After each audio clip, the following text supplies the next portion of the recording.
I'm really honored to be here. I love being invited to such a warm community such as the Utah Avalanche Center. So yeah, tonight I'm going to be chatting a bit about how we navigated, in particular, last season, but really laying really good foundations that we apply season in and season out. So a little bit about who we are. So Inspired Summit Adventures, like Craig said, is based in Park City. We guide in both the Wasatch and the Uinta Ranges. We operate single-day trips, which include human power, as well as sled access tours out in the Uintas. We offer both education and mentorship programs, as well as multi-day backcountry yurt trips. And we have a roughly team of 20 guides, as well as we operate about 1 to 4 trips daily. So we've got quite a bit going on these days.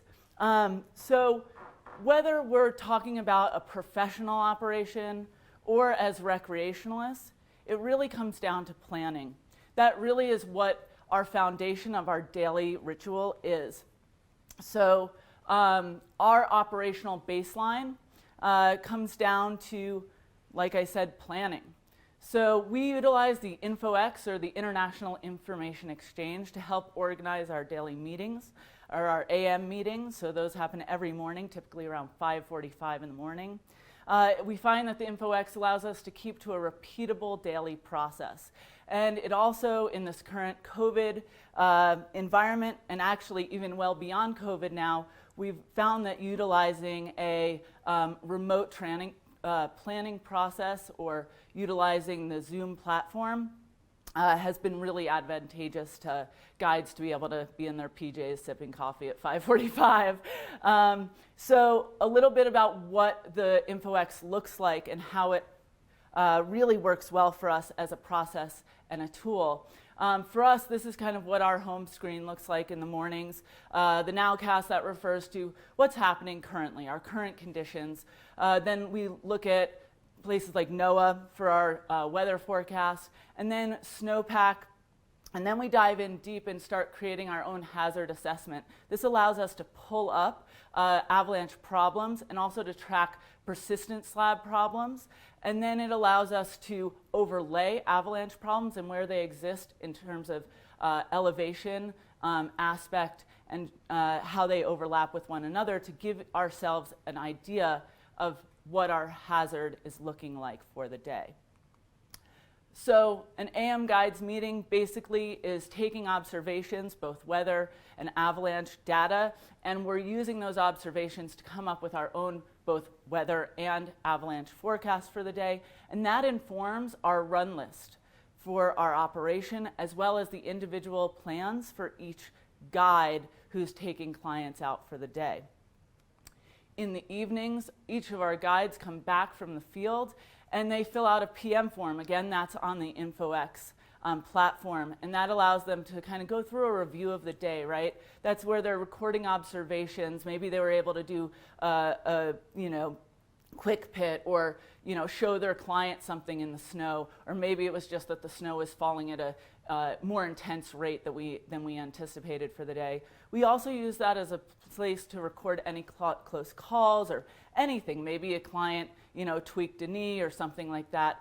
And the idea behind a PM form, much like many of you, I'm sure, out there in the ether, have some type of formal avalanche education, right? And that's really, this comes back to debriefing the day, right? For those of you who use the ARI field notebooks, that's where this piece comes in, where we're really trying to pass on information to inform the next day. And just in our case, we're informing the next day's team, right? And the idea here is that we're really just trying to figure out how can we keep improving, really being honest with our operation, with ourselves, and improve both as guides and as a collective, as an outfit. So that's all well and good, right? But what happens on years like last year, when we had 5 straight weeks where our avalanche hazard never dipped below considerable hazard for large avalanches? We had avalanches that really tore at our community's threads, right? We dealt with a lot of loss. We had a lot of media coverage of our historic avalanche hazards. So what happens when the trees start popping up all around? When we have persistent weak layers that are overburdened by storm slabs, when we have wind contributing to the overburdening of our persistent slabs, and really when we're dealing with a historic avalanche cycle. So what do? Well, obviously historic avalanche cycles with a deep persistent slab avalanche that are likely unsurvivable increase our uncertainty. It makes us feel the real sense of being at risk. So if we can define risk as exposure times hazard, right, and we look at this little cartoon, right, the guy and gal underneath the shade have changed their exposure to the hazard of getting sunburnt, well, then we're kind of starting to clue in to a really important piece. So for our purposes, our strategy as an operation is we start looking at margins. And Mark talked about this as the first presenter this evening. But really, margins are the best tool we have to stack odds in our favor. So if we can increase our margins, we then can start hedging our bets into safer terrain. So if snow is the question, terrain's the answer. I love that saying. I use it in pretty much every course I ever teach. So what is terrain? Terrain is, we're talking about slope angle, aspect, and elevation. And the reason I threw this image up there isn't just because it's a rad photo of the Uintas, which I love, but it really speaks to utilizing terrain to our advantage. So this was the first week of March last season, and out in the western Uintas in our upper elevation terrain, we still weren't touching the north aspects because there was still that deep persistent slab problem. So we were able to put together incredible days of starting to tilt up the slope angle a little bit on our southerly facing slopes and give clients and give our guides, quite honestly, what we had all been longing for about 3 months, which was steeper skiing. Another tool that we use as an operation is the strategic mindset.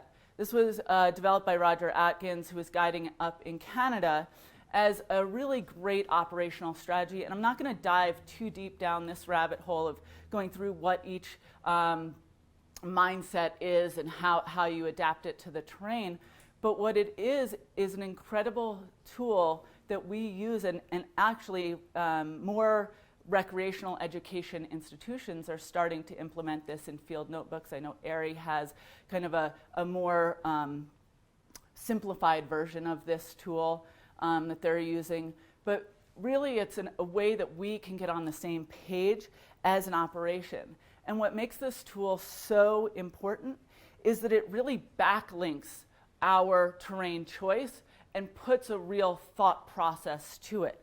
So it creates a closed system where we're not just choosing terrain because the avalanche danger rows that we generated said that we can be in this area, but it's really putting more of a vocabulary and a thought process to this.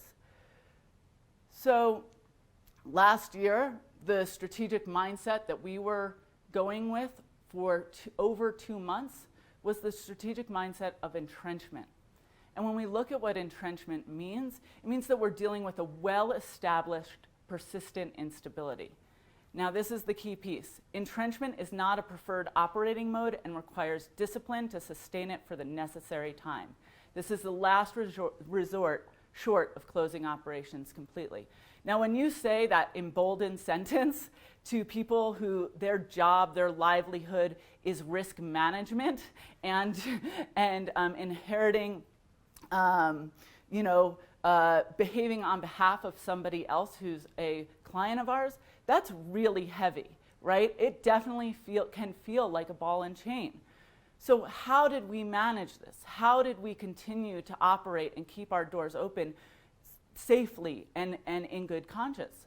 Well, keep it simple, stupid. That was the name of the game. That was our mantra last season. The more complex, the more problems that were overlaid, the more outlier historic slides that were starting to show their face, both in the Wasatch and the Uintas, the simpler we seeked to make our morning meetings, the simpler we looked at making our decision-making process.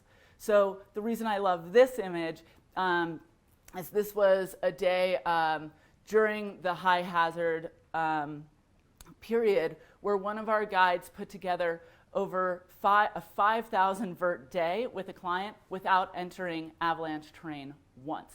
And that was just really cool. So that speaks to this next slide of, you know, in an effort to trying to simplify the process, let's also be honest about what cultural biases we have as a guide team. Where can we start changing some of the biases, changing some of the games we've been playing, and creating a culture that rewards conservative bias, right? And aside from cultural bias amongst the guide team, but I ask you as the listeners to this presentation, where can you change your culture within your community, within your peers? So the other piece that when we looked back mid-season to try and adapt and simplify things, what could we look at, what could we change within our AM meeting and our organization that would simplify things? And what we realized was, you know, using our cultural terrain, as I refer to it on this slide, but really it's the names on a map, right? The run lists that we've passed down from generations. Maybe that's not serving us right now. Maybe we go into more of a terrain characteristic-based run list. So it's not so much that Binks is open, but south-facing slopes that generally are 35 degrees and lower are open, right? And I'm not saying that that was always the case, but that's just an example of how we kind of moved away from the names that we inherited to kind of give ourselves a better understanding of what we were really talking about every morning. So really, as a guide team during prolonged periods of high consequence avalanche hazards, we're really trying to avoid complacency by doing the work every morning, and then in the field, and then in the evening with those PM forums. We're also, a big part is acknowledging what we're all going through when we're dealing with entrenchment and these prolonged periods of maybe it dips down to low probability and high consequence. There's a huge emotional and mental fatigue that happens there. So really, again, those creative and conservative run lists became like a really fun game that we started to implement within our institution. And then fighting the urge to step out by reminding ourselves that we can't outthink the problem, right? Keep it simple, stupid. So we're guides, we're not that smart. That's how we all got into guiding. We're not like everybody else who presented before me. Keep it simple, stupid. And finally, just entrenchment is just what it sounds like. Stay in the trench. Let's be in this trench together as a team. So playing the hands we're dealt is also a really important piece. So guides, in our operations manual, this is what we list as importance of our roles: safety, fun, and good snow. Nothing mentions getting gnarly or going steep. So really playing to our strengths. And communication, that's the other piece amongst our guide team and our operation that's really important, right? Making sure that we're checking in regularly, making sure that we're asking questions of our guides and our guides are feeling free to ask questions of themselves. This is a non-judgmental workplace, as you can see. So that's all well and good with our guide team, but how do we communicate all of this with our clients when they come to us feeling like this, right? So communication, communication, communication. Every great relationship, it comes down to communication.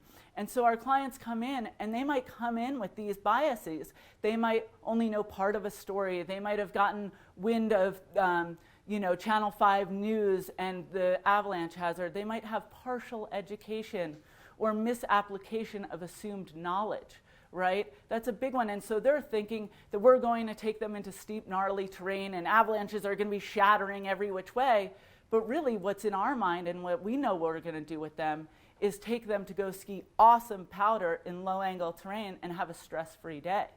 So the number one piece that we can do is we can explain our management strategy. Through educating our clients, we can help them understand that we're going to stay in slopes shallower than 30 degrees where the avalanche problem exists. We have tools like we don't need to ski where that, or ride where on the aspects or elevations where those problems exist. And we can help inform them that there is an actual vocabulary that is tied to our avalanche hazard rating. And there are other options than getting steep and gnarly every day, that we can still have a great day.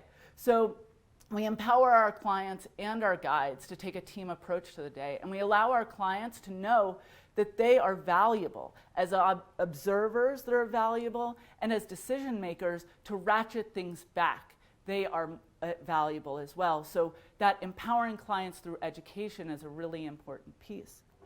So whether it's as an operation or whether it's as a recreationalist, I really ask you to look at the selection of desires. And what that refers to is being able to adjust your desires to fit the conditions that are given, right? And find fun, find elation, find joy in simply sharing a day in the mountains. And really at the heart of it, that's what we're here to do. That's what our guides, why I started this company, was really about teaching our clients and our community that this is really what being in the backcountry is about. This is what the gospel is. And this is the mindset that will allow us to have a continued life and love of skiing in the backcountry.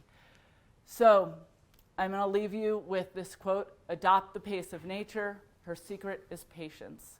With that, I really want to say thank you to Craig, thank you to Chad, thank you to everybody who's part of the UAC. I also want to give a huge shout out to every one of our clients who's ever chosen to trust us and allows us to continue to spread the joy and love. Thank you to the guide team, and thank you to all our partners who allow this to happen. Most excellent.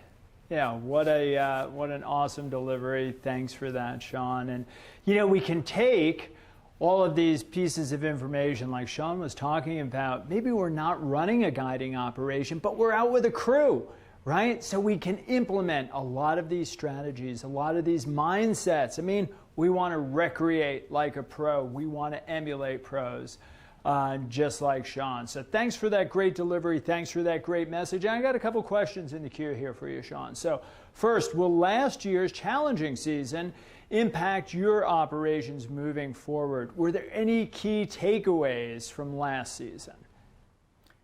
Yeah, really great question. I think, yes, in short, there were a lot of takeaways that we're moving forward. So number one, we will be continuing with our terrain descriptions as our run list as an operation. So we'll be utilizing maps and verbal confirmation of terrain characteristics moving forward. And I think really last year just allowed us to highlight what are the importance of communication, of clear and open communication, and being really aware of how our tone is with each other and with our guests, and making sure that every client feels heard and every guide feels heard. Excellent. Shaun, do you feel as though there should be more strategic mindset options? Are there any days that fall into multiple mindsets? That's a really good question, and something that we have spent long, 5:45 in the morning can get to be 6:45 really quick, and we're missing, actually making the meeting times to our clients over questions just as this one is here. But the power, what brings it back to the power of that tool, of this strategic mindset tool, is that we decide on one operating mode for that day, and that we all buy into that, and that is how we're using or looking, that's the lens that we're looking at terrain through all day as an operation. So it's not to say that on some days it could go either or. There are certainly days like that, but the power of that tool is that we as an operation decide and commit to one way, and that's how we operate. Excellent. So, Shaun, as a guide manager, how do you help your guides identify their own personal biases and the heuristic traps they might fall into? Yeah, so I think that's where my background as a life coach and, as, maybe a listener and somebody who really likes to bring people together comes in. It's not easy, and I certainly don't want to pretend that I nail it all the time. It's really, I think using those tools, like making it a really open, communicative workspace, a space where I try and be very aware of my shortcomings very openly so that I can try and model what being humble in this environment means, so that everybody feels safe to kind of, mess up and then be nurtured, so that when I try and explain to maybe a guide or something, hey, look, like, I just want to know, have you noticed that you're maybe approaching this a little harshly or a little biased? It comes across from the place that it really is coming, which is a place of nurturing, and where I really believe in our team and that we all have really great potential so long as we keep each other honest. Fantastic. I got time for one more, Shaun. We could keep you here all night, but how about some pearls of wisdom? How about some really solid nuggets of handling aggro clients or touring partners who just want to continually push the envelope of safety? Wow, that's like a lot of pressure. So yeah, I'd say it's one and the same, a touring partner and a client, right? That is what our clients are. They're our touring partners for the day. And I really think just bringing it back to the basics, right? When anybody gets inflamed, it's because they feel challenged. And I think the more we can diffuse that by bringing it back to grounding. So whether that's like, hey man, like, look at how beautiful it is today. Aren't we just so lucky to be out here today? And see what happens. See if that doesn't slow them down enough for then you to take the next step, which is, I feel really fortunate to be able to be here today. I'd like to be here tomorrow and the next day and the next. So with that in mind, I'd really be psyched if we just kind of chilled out today. That's what I got. All right. Perfect advice, Shaun. As always, such a pleasure to have you here. I wish you the best in all your travels. I wish the best to you and your family and everybody in your orbit. We're super blessed to have you as an amazing resource in our community. So peace be with you, my friend. Thank you so much, Craig.